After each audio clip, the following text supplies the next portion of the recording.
Student we are live now. आज हम लोग क्लास 26 के चैप्टर 2 के एक पॉइंट है जिसका नाम है field due to infinite long straight uniformly charge wire. इसमें इस टॉपिक पर आज हम लोग चर्चा करेंगे। इसमें कुछ गॉसेस थ्योरम के बेस पर एक इनफाइनाइट लॉन्ग वायर है, इस पर डेरिवेशन करेंगे। अगर हम लोग एक ले लेंगे लॉन्ग स्ट्रेट वायर जिस पर पॉजिटिव चार्ज इक्वल डिस्ट्रीब्यूट कर दिया जाए अगर इक्वल कंडीशन में, तो इस कंडीशन में बताना है कि इससे r डिस्टेंस पर कोई पॉइंट p होने पर उस पर इलेक्ट्रिक फील्ड इंटेंसिटी कितना वर्क करेगी। अगर देखा जाए सिंपल में तो हम कहते हैं कि ये लॉन्ग स्ट्रेट वायर पर पॉजिटिव चार्ज लेते हैं। पॉजिटिव चार्ज ही क्यों लेते हैं? क्योंकि जो पॉजिटिव चार्ज होता है वो हाई पोटेंशियल पर होता है और दूसरा उस पॉजिटिव चार्ज से इलेक्ट्रिक फील्ड लाइन प्रोड्यूस होती है बाहर की ओर। अगर ये चार्ज ये जो इनफाइनाइट लॉन्ग वायर है इस पर निगेटिव चार्ज लेते तो निगेटिव चार्ज पर इलेक्ट्रिक फील्ड लाइन अंदर की ओर आती है, जिसके कारण हम इस पॉइंट P पर इलेक्ट्रिक फील्ड इंटेंसिटी नहीं फाइंड कर पाते। और अगर हम इस वायर में पॉजिटिव चार्ज ले लिए हैं, इसका मतलब कि यहाँ से इलेक्ट्रिक फील्ड लाइन पास होंगी और जब किसी भी स्मॉलेस्ट एरिया से क्रॉस होंगी पास होंगी तो उस number of electric field line को ही इलेक्ट्रिक फ्लक्स हम बोलेंगे, इसको फाई से रिप्रेजेंट करेंगे। तो उसके लिए हमने इनफाइनाइट लॉन्ग वायर पर पॉजिटिव चार्ज ले लिया और इस पॉजिटिव चार्ज से r डिस्टेंस पर एक पॉइंट P है, इस पॉइंट पर हमको निकालना है कि इलेक्ट्रिक फील्ड इंटेंसिटी क्या होगी। इसके लिए अगर देखा जाए तो चारों ओर क्या करेगा, इलेक्ट्रिक फील्ड लाइन प्रोड्यूस करेगा और इसके टॉप पर भी electric field line close loop होंगी, यहाँ पर भी क्लोज लूप होंगी।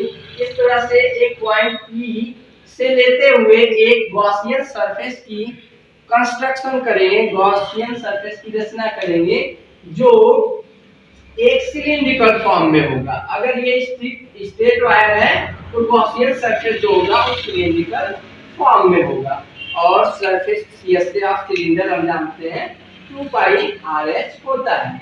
इसके लिए सबसे पहले हम करेंगे we know that electric flux through a point, किसी भी पॉइंट से इलेक्ट्रिक फ्लक्स कितना होता है d phi is equal to E into dA होता है according to electric flux law. अब यहाँ पर करेंगे now electric flux through all point. अगर एक पॉइंट पर इलेक्ट्रिक फ्लक्स कितना है तो सभी पॉइंटों पर इस गॉसियन सरफेस के सभी पॉइंटों पर इलेक्ट्रिक फ्लक्स कितना होगा, उसके लिए हम इसका क्या करेंगे, इंटीग्रेशन करेंगे। डिफरेंशिएशन छोटी वैल्यू के लिए फाइंड करने के लिए किया जाता है और इंटीग्रेशन छोटी वैल्यू से बड़ी वैल्यू फाइंड करने के लिए इंटीग्रेशन करते हैं। तो d phi का जब इंटीग्रेशन करेंगे तो इंटीग्रेशन d phi और d phi की वैल्यू आई है EDA। EDA में जो भी कांस्टेंट टर्म होता है इंटीग्रेशन में वो आगे आ जाता है तो E into DA हो जाएगा। DA का मतलब स्मॉलेस्ट एरिया और स्मॉलेस्ट एरिया अगर इसकी देखा जाए तो ये सिलिंड्रिकल सरफेस है और area of CSA of cylinder होता है 2 पाई RH होता है और H यहाँ पर हम लेंथ ऑफ वायर ले लेंगे तो 2 पाई RL हो जाएगा। यानी इस एरिया की जगह पर E into 2 पाई RL लिख देंगे। अब हम लोगों को क्या फाइंड हुआ है, phi is equal to E into 2 pi RL। अब E is equal to कितना होगा, ये 2 पाई RL मल्टीप्लाई में उधर जाएगा तो डिवाइड हो जाएगा, यानी phi is equal to E is equal to phi by 2 pi RL। और we know that according to Gauss's law at a point is phi is equal to q upon epsilon। मतलब Gauss's जो law है उसके through बताया जाता है कि जो फ्लक्स होता है वो q अपॉन एप्सिलॉन 0 के इक्वल होता है, एप्सिलॉन नाम के इक्वल होता है। तो इस फाई के जगह पर रखेंगे q अपॉन एप्सिलॉन 0 तो q अपॉन एप्सिलॉन 0 नीचे आ जाएगा 2 पाई RL यहीं पर रहेगा, इस फाई की जगह पर q अपॉन एप्सिलॉन 0। और अगर देखा जाए तो किसी भी इनफाइनाइट लॉन्ग वायर के लिए जो चार्ज डेंसिटी होगी वह कितने के बराबर होती है, तो अगर देखा जाए जो सरफेस चार्ज डेंसिटी होती है lambda is equal to q/l होता है और इसके थ्रू अगर देखा जाए तो q is equal to lambda into L होगा। तो Q is equal to lambda into हमने एल ले लिया, एल से एल कैंसिल हो जाएगा तो lambda by 2 pi r epsilon 0 होगा। इसके थ्रू हम लिख सकते हैं E इज इक्वल टू होता है lambda upon 2 pi r epsilon 0।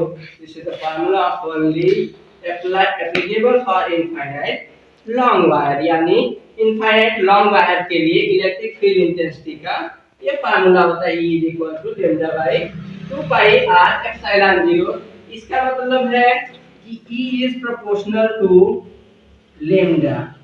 Simple सा सिस्टम ये बनता है कि अगर कोई भी इनफाइनाइट लॉन्ग वायर है तो उसके लिए इलेक्ट्रिक फील्ड इंटेंसिटी जो रहेगा वो सरफेस चार्ज डेंसिटी के प्रोपोर्शनल रहेगा, यानी जितना लंबा वायर होगा इलेक्ट्रिक फील्ड इंटेंसिटी उतनी ही अधिक होगी।